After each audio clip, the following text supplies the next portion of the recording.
Hey guys, thank you so much for tuning in to MoviePOP, and thank you so much for tuning in to the debut episode of Weekly Weekender, where we're going to cover some of the latest news for the week in Hollywood, and of course TV shows as well.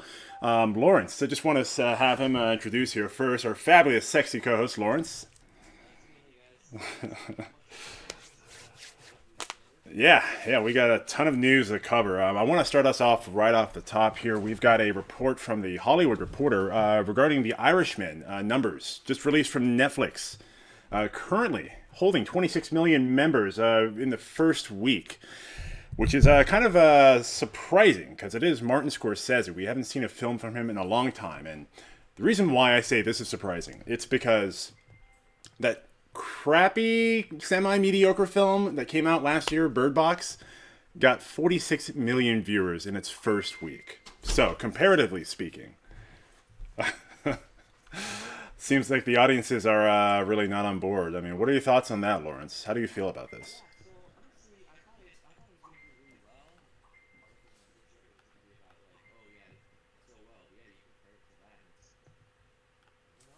Yeah. Itself, I thought was pretty good. I didn't watch the movie in its entirety, but the scenes that I saw, I thought it was really good. I was really intrigued. I have it's definitely on my list to watch all the way through. So, Yeah. It's it's um, it's it's kind of unfortunate. I mean, I don't mean to fan the flames that Scorsese has been, kind of uh, trying to make a brush fire with regards to his yeah, comments about Marvel and audiences of not course, really being in tune with true cinema, quote unquote. But yeah, I mean, the numbers don't lie. yeah. Obviously, yeah. I wonder how this movie would have done, and I know it was released in theaters. I'm curious to know how this movie might have done if it was fully released in theaters first. Like a If full that maybe theatrical affected. run because it did Yeah, it did have a limited theatrical run. yeah, it did have limited, right? And I Okay. think I think maybe if it had a full, I don't know if it would have saved it. I don't know if it's just that because it's hard because like you said, it did have limited. But I didn't see it in my area, so I don't know. Maybe I don't know where they released it. I don't know that. All right. Um, it may be like because I feel like the film was pretty good. So I'm thinking it's maybe a Netflix issue or maybe like I told you maybe this is kind of one of those things that people will watch it when they have the time. It's not like oh it's in theaters now go watch it right Yep. now. I feel like Yeah. there's that kind of tenseness with movies coming out. Like they come out you got to watch them as soon as they're out. Like the good movies. So Right. I don't know. No, dude, and that's a fantastic point. And that's actually one of the largest points I had last year or 2 or 3 years ago. I can't remember, but there's a show called Yeah. Sense8 on Netflix that was Oh yeah. canceled. Remember that? Yeah. I used to watch it. Yeah. Love that show. I mean, Me too. absolutely love that show. And I hated the fact that Ted Sarandos, the CEO of Netflix, one of his kind of lines throughout the cancellation of that show was that, well, you know what, this show was not getting the numbers we wanted. And the whole time I'm That's why thinking, they canceled it. Oh my exactly. god. But I'm like, exactly as you said, the whole time I'm thinking, dude, this is Netflix. Like, there is no impetus for me to watch something immediately. It's at my convenience. So really, Absolutely. like, the scope in terms of like which they measure audience engagement should be widened significantly, I Yeah. think. And point in case with the Irishman, I mean, obviously the quality's there, but yet it's faring Yeah. less than something like Bird Box. Sure. Yeah. No, I totally agree. I don't think you have much urgency to watch on Netflix. Yeah. Well, when I really feel like watching something, it'll be waiting for me. That's how I feel about Netflix. Like Yeah. when I'm watching a movie and maybe I'm with people who also want to watch a movie. Oh, I got that waiting for me. Right. I don't Right. feel that sense of urgency I do with movies that release in theaters. So. No. All right. Well, let's move on to our next topic, guys. But before we do that, I want to give a special shout out here to our sponsor.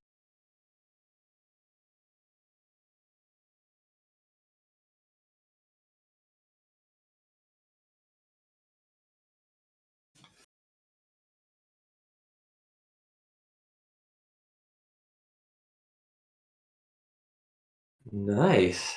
Yeah, the electric feels. That's a little extra shocking, right?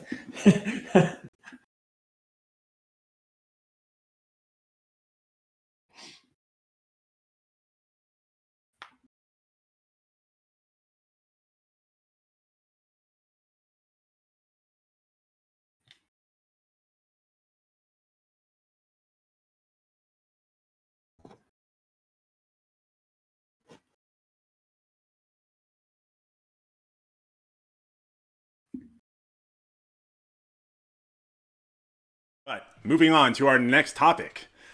Jojo Rabbit star, breakout Yeah. star, Archie Yates is starting to lead for a Home Alone reboot. Ooh, I don't know how I feel about that. I'm like, I'm willing to see it. I don't know if it will live up to like so hard to replace Macaulay Culkin, I have to say. You know what? I'm gonna take a wild guess here. You have not seen Jojo Rabbit yet.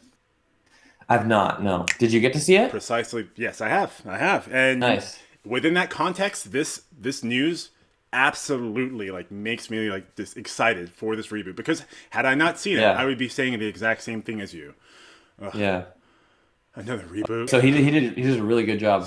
So good. I loved him more than the title Yeah. lead child actor in that film. I mean, he's little fat Nice. chubs, man. Like, come on, how can you not love him? Yeah. There's actually a lot of good child actors right now out in the scene, I have to say. They're really milking. I don't know his name. I don't know him off the top of my head. The kid from Stranger Things. Oh yeah, yeah, the black-haired girly kid. He's in Yeah. Ghostbusters Afterlife. Yeah. That new horror film with. He was in It. They're really milking him. Yeah, that's right. Yeah, they're milking Yeah. him. Yeah, they're milking him good. Yeah, I'm really excited about this. I'm very curious, though. Conceptually, like how this is going to work, though, because the original film had the advantage of being stuck in time in the 80s, where there were no cell phones, there were no GPS tracking, there was no Find My Friends apps. So how a child is going to be estranged from his family during a vacation and then not being able to contact him in any way?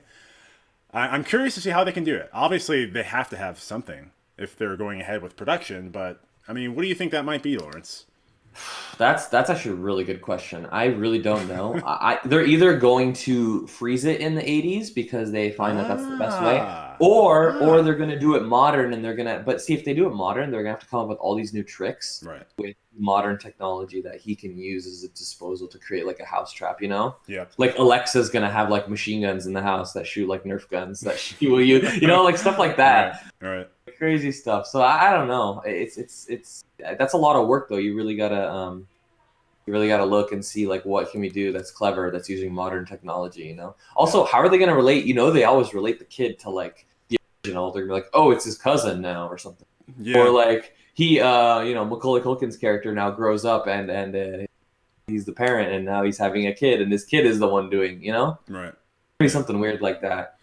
Yeah. I think it would. I mean, without hearing about the script or the story premise, I think yeah, it would be a little contrived if they had it in modern times, and you really have to go through leaps and bounds to make the story work in a modern context. And dude, you said it perfectly. That's a great idea. Just isolate it in time, like that's I one think it's a story good idea. trick. Yeah. Yeah, it's the best way to go. You cut yourself off from having to do all these complex issues like with modern like technology. Like things are so different now Yeah. than they were in the '80s. That movie just like worked so well in the '80s because Hey, there wasn't anything, you know. and you know what? They can throw that even an added bonus. Throw that Stranger Things kid in there. They're milking Yeah, him, he's a right? cameo. Milking some more.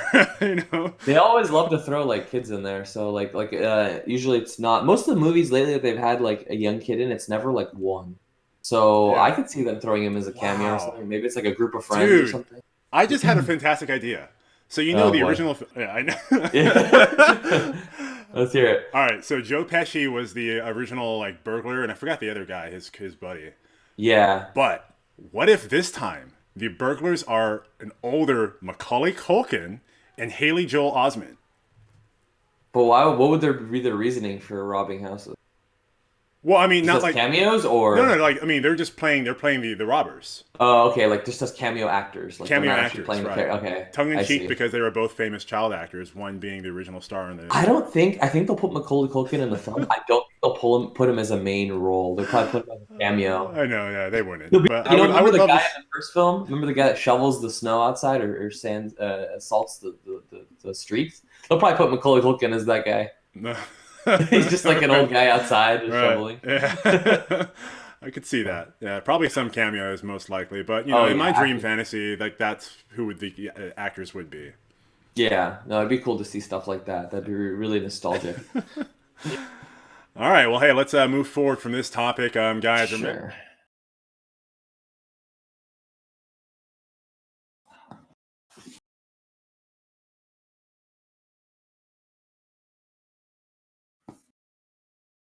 Movie pop. MoviePOP.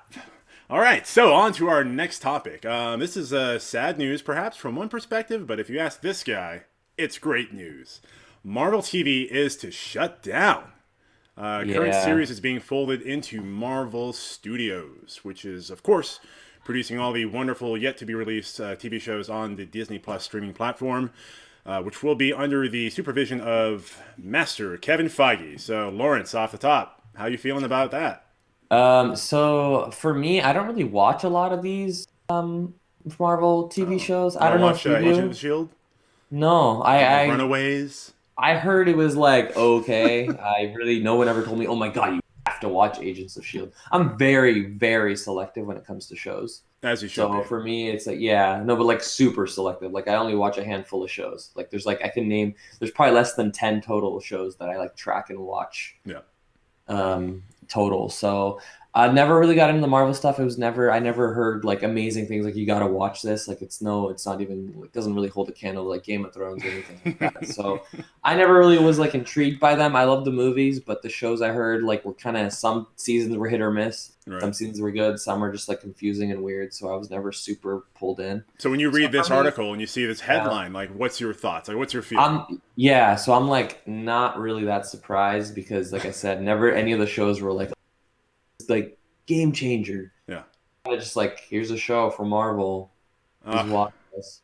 yeah. I mean, honestly, it breaks my heart because Agents of Shield, I think, Mhm. is one of like the pinnacle points of like quality television, like writing, acting. Every week, I'm just on the edge of my seat to watch these stories unfold, and I just can't wait to see. I'm fucking You like them kidding. that much, huh? I'm totally kidding, bro. I'm just totally joking. Oh, That shows yeah, a you had me going. You had me it's a bag of shit, dude. It sucks. Yeah. I They hate have some watching. decent shows coming out though, and I was wondering how they were gonna do. Like WandaVision looked interesting. Well, I don't know well, though. that's on Disney Plus, and that's going to be under Marvel Studios proper Oh, is now. this?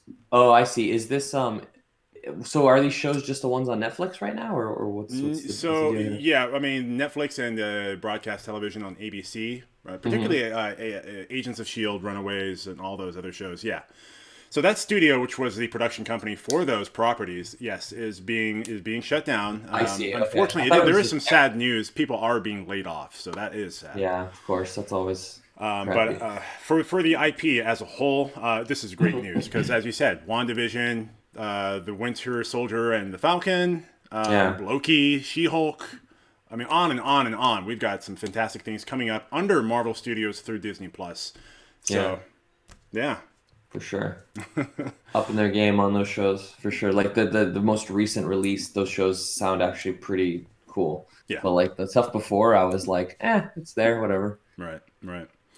All right then. Well, hey, that's it for that topic there. I do want to move into a little bit of sad news, guys. Famous actor, if you're a Yeah. Trekkie, Rene Auberjonois, who plays Constable Odo, did die this week. He starred on the Star Trek television series Deep Space Nine. He died at 79, so it's sad to hear, but he did have a storied and very I guess you could say a very. He didn't have a huge profile, but for those who did know him, Yeah. I in particular loved watching him on Star Trek and also Boston Legal. He's been a fantastic character actor, and it's just a little bit of sad news for those of us who enjoy the actor. Yeah, his face is very memorable. I definitely remember him very well from Deep Space Nine. Yeah, Just seeing his picture, I was like, oh, that's sad. yeah. Yeah, especially under all that makeup too. I mean, his face is still Oh yeah, recognizable, and his yeah, voice. yeah. Oh yeah, absolutely. How long, man? That was a long time ago for him. Wow. Yeah. I didn't realize he was almost 80. Wow. Yeah. Yeah. Well, we'll move forward from that topic, guys, into some more sensational news. This is going to get a little political, a little heated, so guys, make sure to put your oven mitts on because we're about to get burned. Honey Oh Boy boy. director Alma Har'el on the Golden Globe, she says they have no awareness at all. And this is kind of moving in line with a stream of headlines we've seen from other female directors or other female individuals in the industry. Most recently was Elizabeth Banks with her comments for Charlie's Angels because it absolutely bombed and flopped, and she just basically blamed it on, oh well, Dude, that movie just sucked. Like, shut up. The people movie was weren't bad. woke enough to see this. They weren't ready for an Yeah. all-female led action Uh, movie. And I'm just like, bitch, have you seen Alita Battle Angel? Have you seen Aliens? yeah. We could go on, but it's just so. Anyhow, Alma Har'el, apparently she's disconcerted with getting snubbed with the Golden Globe and SAG Award nominations that were released this week because her film Honey Boy, which is absolutely fantastic, it's getting critical praise all across the board. So it's not like her comments are with merit, because if you're getting this huge amount of critical base from the fan base and critic pool at large, and you have this institutional body that has an award ceremony that doesn't honor your film in particular, it doesn't mean that the society or the zeitgeist of society is, on the offensive against female directors. Yeah. I don't really. The Elizabeth Banks things is just like, whoa. I fucking called that too. I was like, watch, it's gonna come because this looks like shit, and they're gonna be like, well, you hate women. Okay, dude. Yeah, okay. That's why I didn't see it. Yeah, I mean, I don't. It's too bad to see. I like how they mentioned that there should be a female category for screenwriters as well as a male, kind of separate it. I think that's understandable. I'm surprised there isn't, but I guess we're not there yet. Well, Just being more inclusive. I don't think we need to really I mean, exclude. It's tough. It's hard to say, honestly. I can understand an argument for that, but here's where I take issue with that, and this is kind of in tandem with the issue of like, okay, so then if we're going to do that, why don't we have like best black screenwriter, best Indian screenwriter? Like, I can Here's the thing: understand, we already have a best actor, best actress category. but then you can So start that's why I'm dividing saying everything into subcategories, Yeah. like based off your ethnicity, sexuality. That's like no. Like, No, of course. But I'm let's just saying, like, because they have those categories already, just make it equal throughout rather than, of course, you can add more, but that's not. I'm just saying, because they already have those categories elsewhere, make all of it the same. Make all their categories similar rather than. That's all I'm no, saying. yeah, no, I get it. Of I course, mean, you could do that too, but that's kind of more nuanced, They're not, right. Yeah, I understand your argument at that point. Yeah. But it's just going to cause too much bifurcation, too many issues. It's just like no. Let's just honor the best of the best. And even with regards Yeah. to actors and actresses, I don't like that distinction either. I think it's just you're an actor, male or female. Right. But is what it is. I want to move on to our next topic, actually, which ties right into this regarding the Golden Globe nominations. They were recently revealed this week. Did you happen to see anything that stood out to you there, Lawrence? There was a lot to go through there. Yeah. Um, Globe nominations. I don't know. Why don't you tell me some of the years that you liked? Because I think saw a lot more of these. I'm sorry. What was that? Did you say Saw was one of them? No. I'm saying like give me some of the ones that you.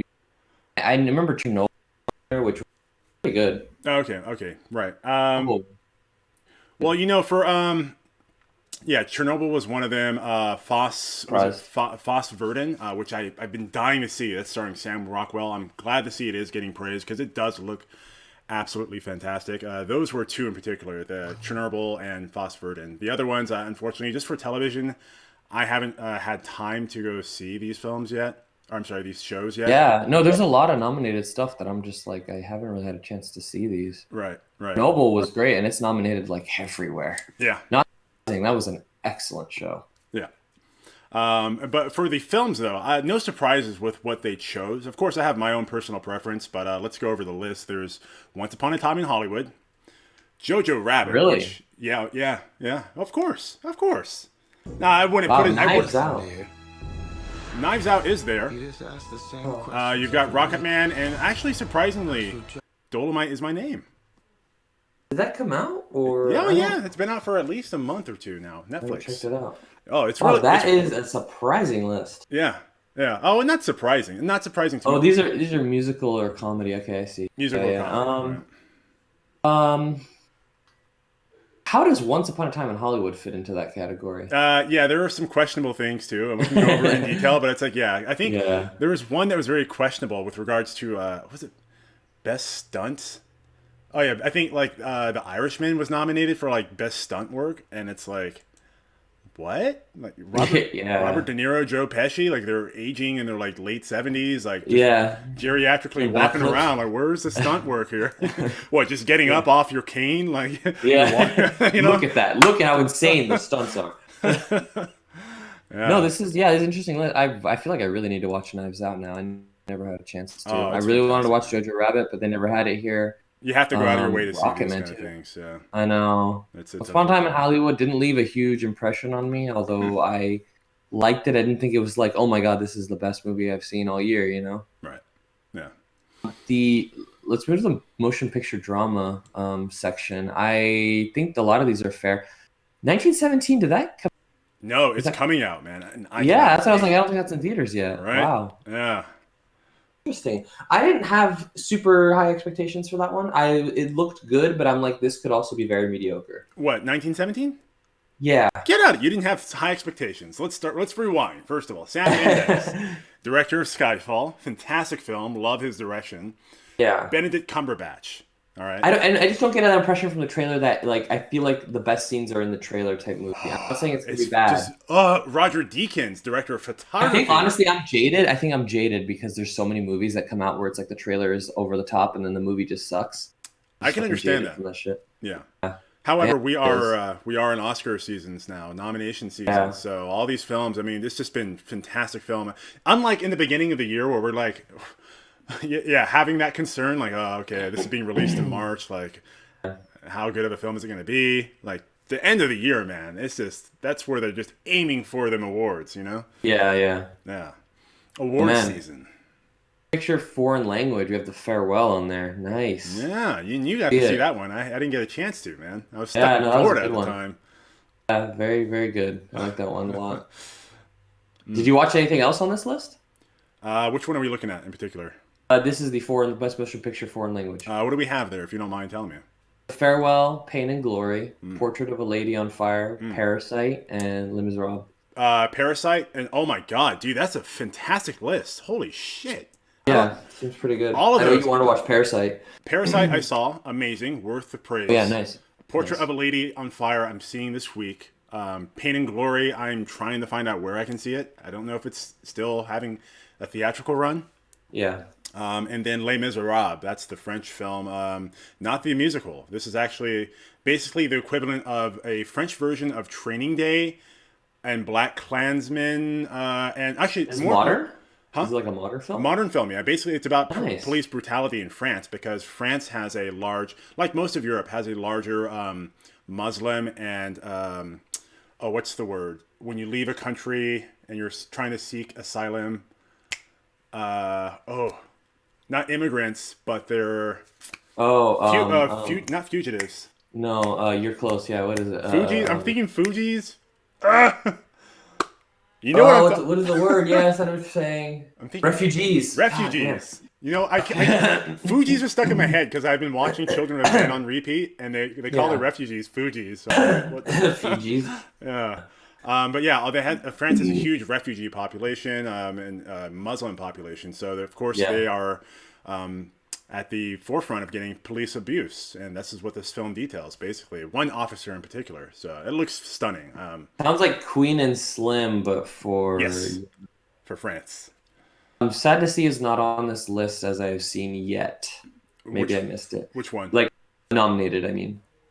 Out of all these lists, there's no Queen and Slim or any mention. Oh no, yeah. That's they were snubbed, quote unquote snubbed, which the director of that film did make some comments on that as well. Same as Alma Har'el in her comments. I don't think there is any merit with these comments that these filmmakers are making because, of course, both of these films are getting praised highly, but whether or not they're at the creme de la creme to get these awards is debatable, honestly. Yeah. There's really, well, we've covered that already. So. Yeah. Huh. All right. Well, then. Sorry, I was just looking to see if there's anything else on these other lists. There's a lot to go through here. There is. Yeah, and then just got animated stuff. Okay, yeah, I think that's good. We can move on. Yeah. Okay. Let's move forward then, guys. But before we do.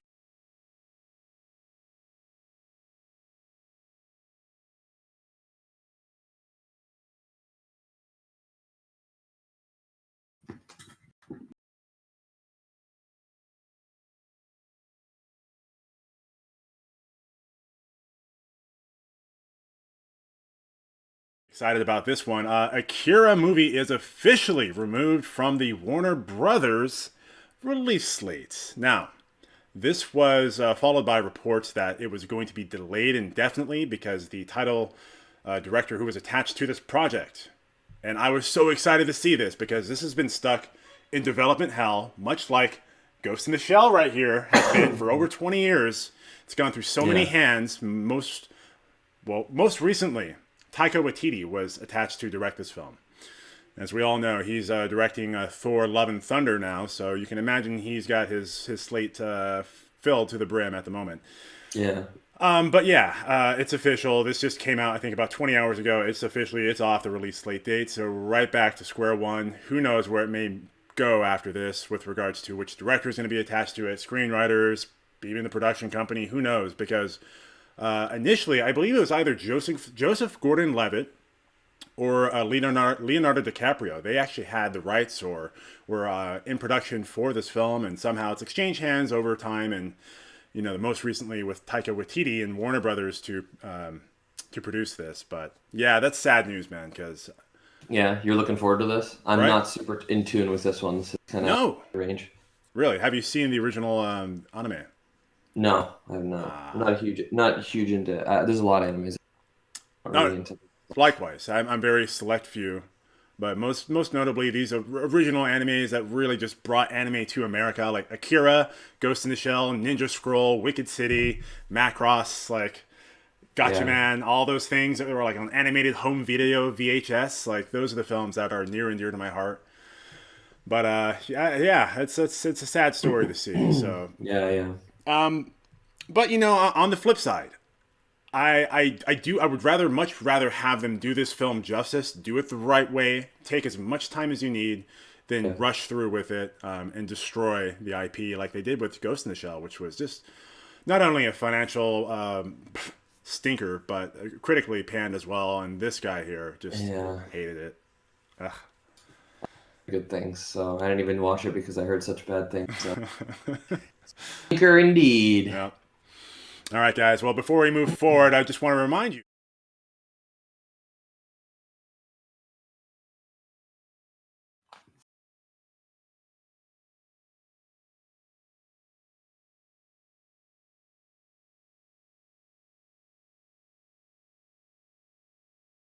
Give him a buzz.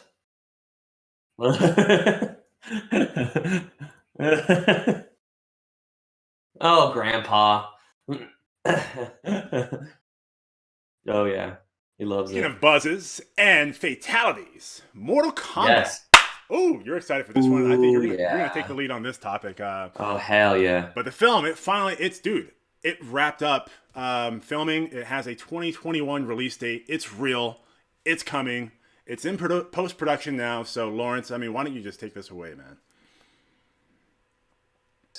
In post-production, almost a year ahead of schedule. Like, I feel like they're ahead of schedule. They're filming. But anyways, I'm super excited for this because they specifically said that they are going to make this film like the games. They're not going to this isn't going to be some G-rated shit. Like, they're going all out. They want to be true to the films, want to be violent like the films. Just super exciting stuff. Haven't really had a Mortal Kombat movie like that. So, and we haven't had a Mortal Kombat movie in a very long time. How do you feel about all this stuff? Dude, I'm stoked, bro. I'm really curious though. I'm cautiously optimistic. We've got a lot. Okay, so the James Wan is producing. I wish he was directing, but he is producing. So at least we know we will have his invisible hand. Kind of navigating the director, who is a first-time director for this film. We got a first-time screenwriter. And by this, obviously, and let me specify, when I say first time, it's not like this is the first time they've ever written anything or directed anything. But in terms of feature-length productions, this is their first time. So it's always a concern. However, there can be good and bad in that. I mean, look at the guys who made it relatively new to the scene. So. Oh yeah, and absolutely. I mean, and look at first-time director, and I guess maybe you could say writer Jordan Peele. Came out of the gates with us. True. Oh, he came out swinging. Yeah. Sorry. Get Out. Yeah, Get Out. Right. That was amazing. I was just like, whoa, you can do great stuff. So I mean, I'm you just never know these days. Yeah. But I feel like you can get a lot of good stuff out of new writers, directors because they're very ambitious. If they're very ambitious, they can write some stuff that's like very fresh, very unique, very new. So I'm always looking for that stuff. And this is true, but I mean, and I'll give you a counterpoint just to play devil's advocate. Sure. First time director, and this is gonna blow your balls off, man. First time director Dave Filoni, not even doing a feature length film.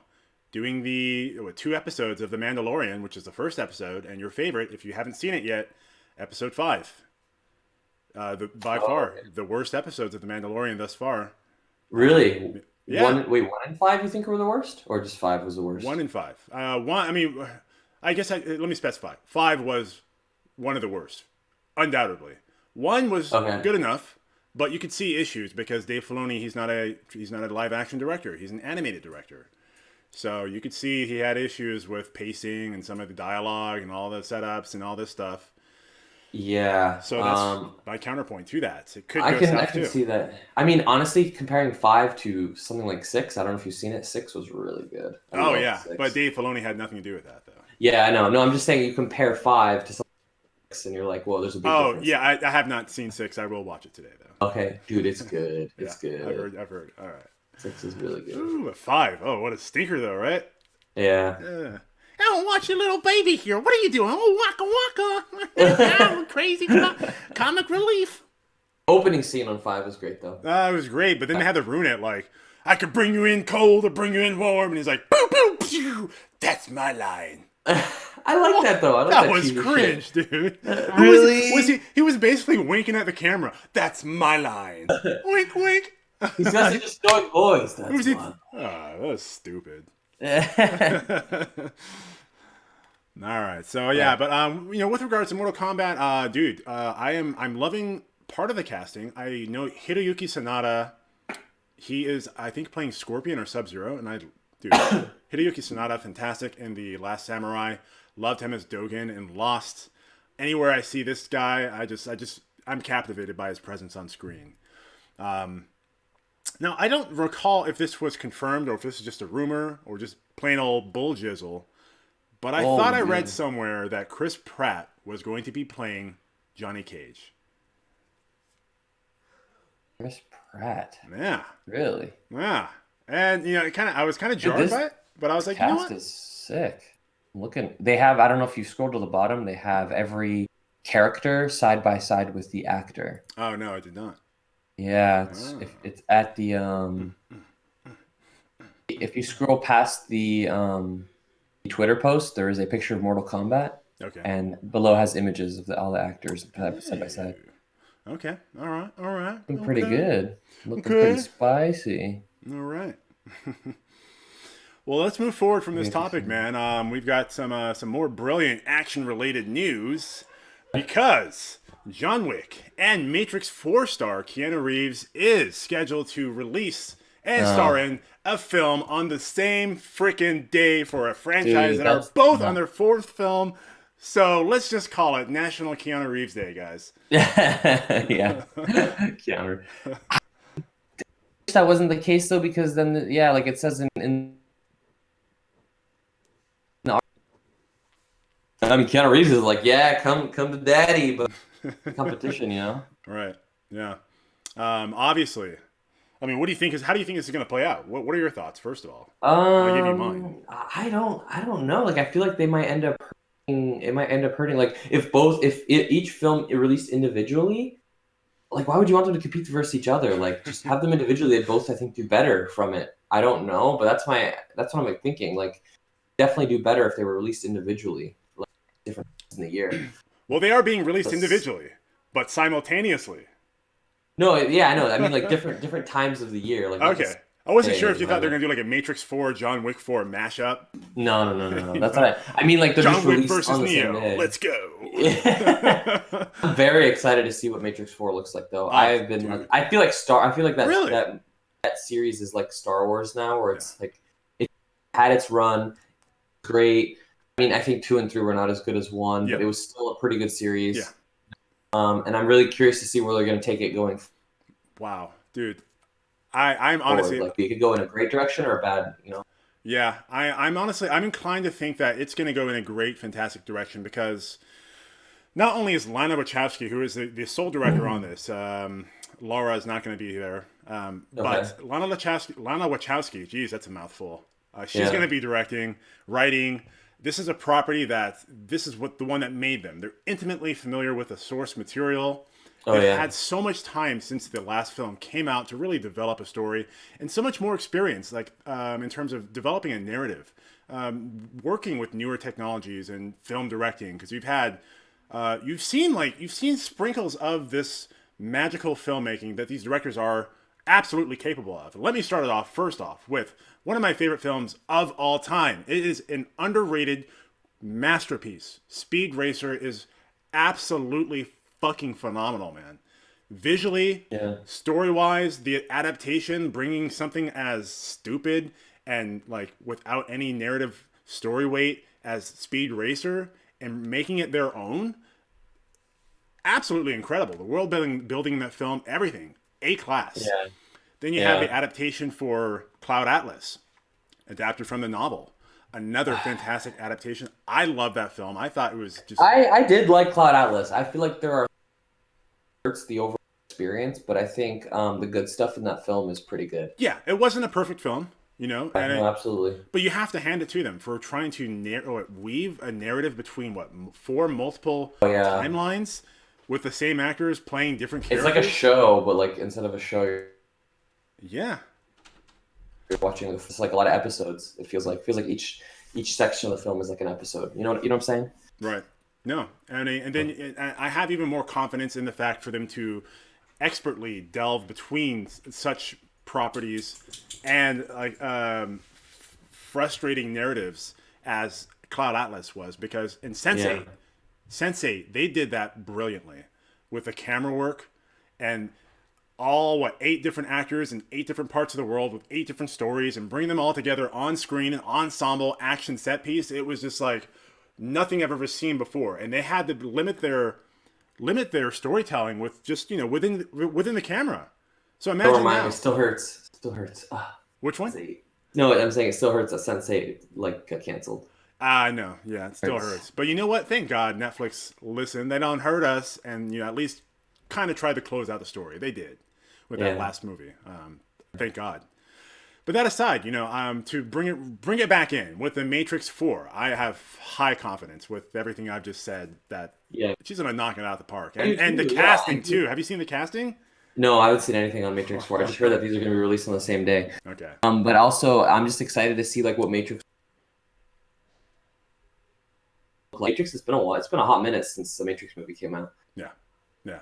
Yeah, I'm curious to see what a Matrix 4 would look like in modern context too. So yeah, for sure. Whew, all right, but I think that one of these has to move. If one of them has to move, I'm gonna say it's John Wick 4. Sorry, bro, John Wick is great, but Matrix really not only is a box office success, but it penetrated kind of like the cultural membrane, and it's just a part of culture now. It's a more memorable. It's a more memorable. I think John Wick is good, but it's not. I don't think John Wick in 10 years is something people are going to look back and be like, that was the best series ever. Like it didn't break that much ground. Yeah. The series doesn't do that much new. It's just a good action movie. Yeah.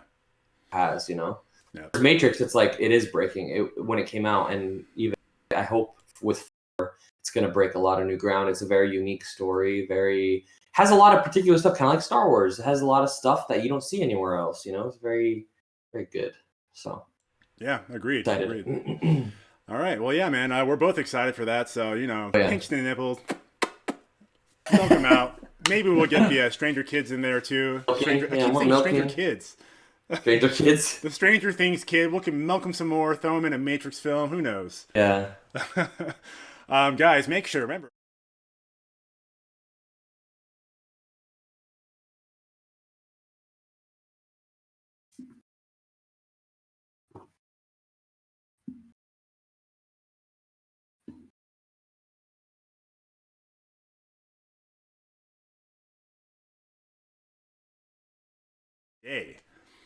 Bob Iger, CEO of Disney, is planning to meet with the megalomaniac Mr. Martin Scorcese over his Marvel comments. So, Jesus Christ, it's spicy. This story's not dying, man. I know, man.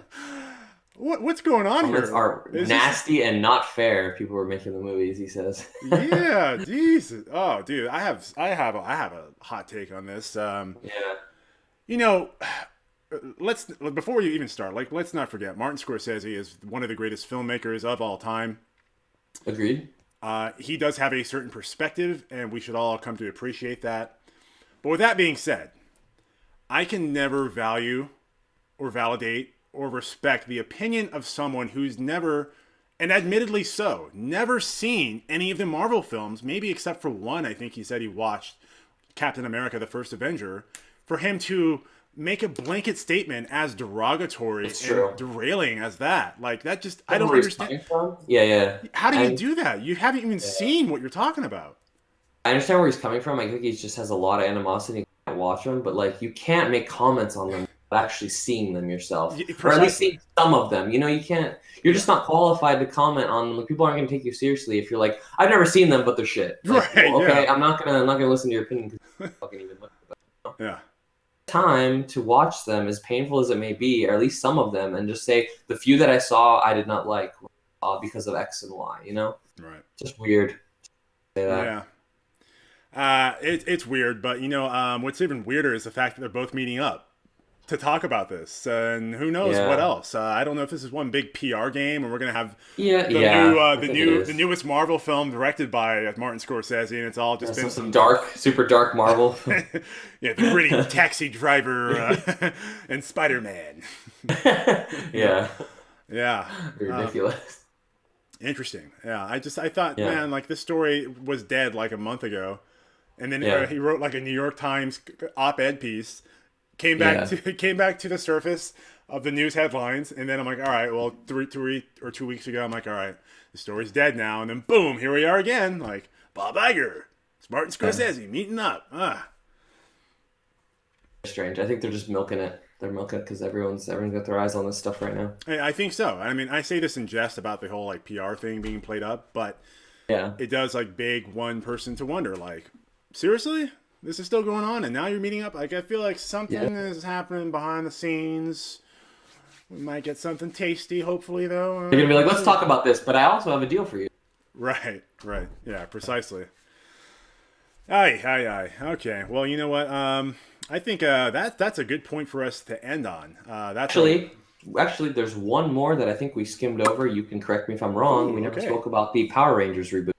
Ooh, you know what? We totally did skim over that. So let's go back to that headline. You know what? Correct. We'll just dip our toes into to this one. I did skim over it, and that's because I didn't make a title graphic for it. So I see. I've got the Home Alone reboot headline up right now. But yes, guys, wow, here we are. They're confirmed a Power Rangers reboot of the reboot is happening again. Do you all reboot me? Hear that?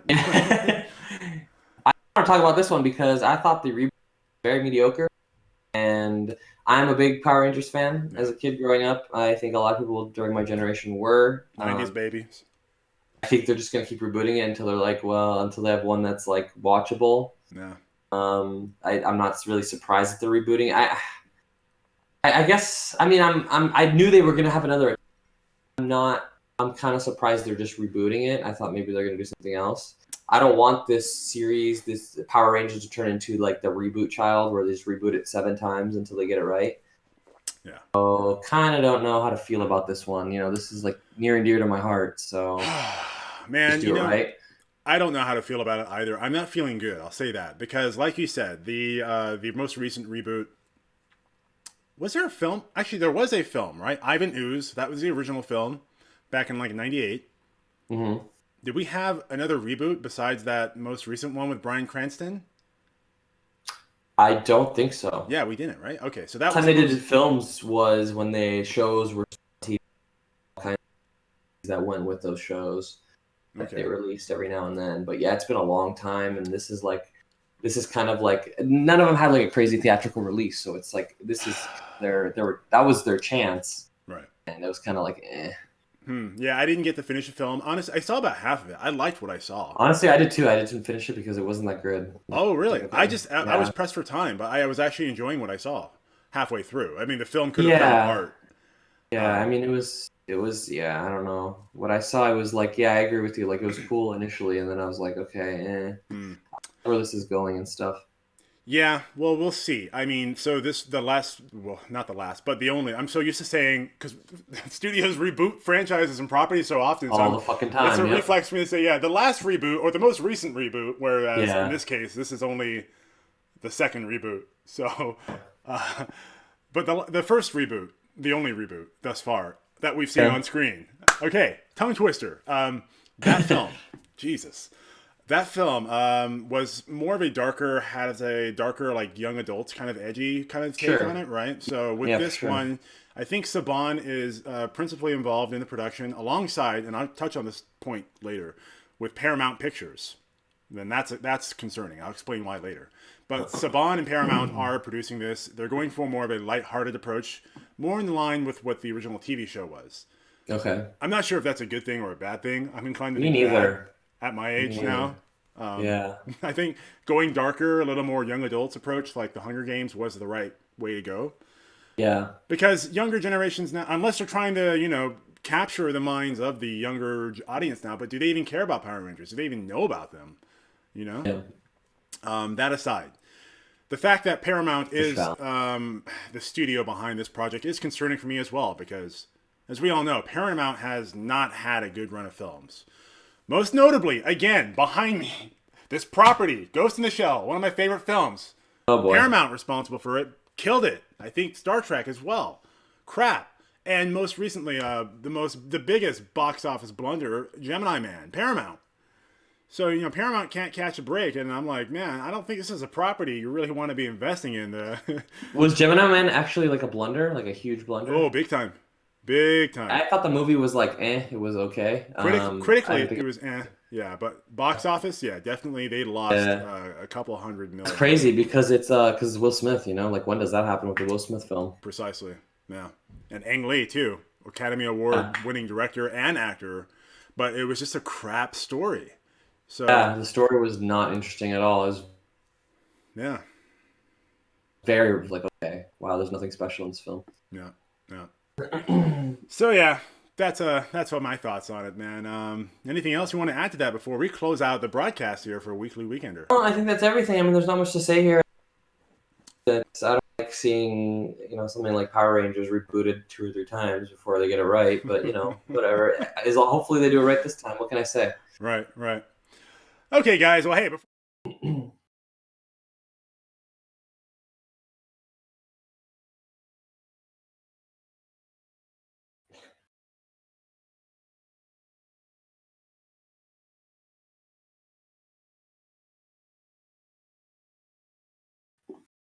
It smell like fried grandpa instead of grandpa farts.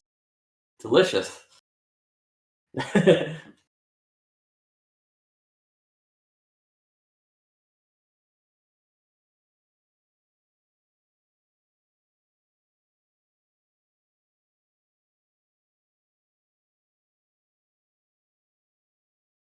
With that, guys, we want to thank you so much for tuning in. Make sure to follow us on social media.